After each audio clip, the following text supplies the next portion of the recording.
Okay, so this is when you want to assess a patient's primary neurological assessment, and you're thinking about the process often known as AVPU.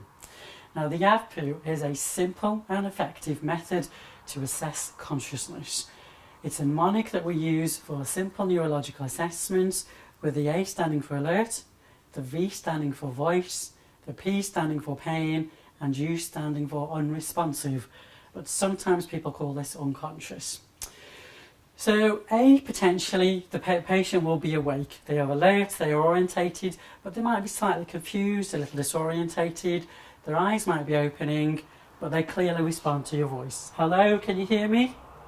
And the patient responds directly to you. If you feel that the patient is not responding, you need to take it slightly further, where you'd continue by developing if they respond to voice, because they may have their eyes closed and they may not respond to you approaching the patient. So, hello, can you hear me? Can you tell me your name, please? How are you feeling? In which they would respond to your voice, they would open their eyes, and they would react appropriately or accordingly.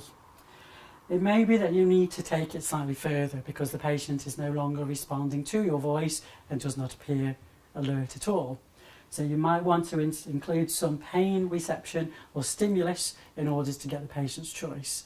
Now, this may vary depending on which trust you work in, so go with the principles as guided by the area. Sometimes we may simply pinch the finger. You may do a sternal rub.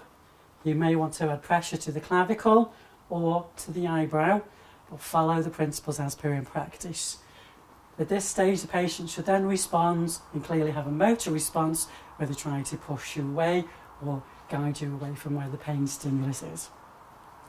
Taking it slightly further would clearly be unresponsive, so the patient's no longer responding to any sensation or voice, so they're clearly not alert where they are unconscious.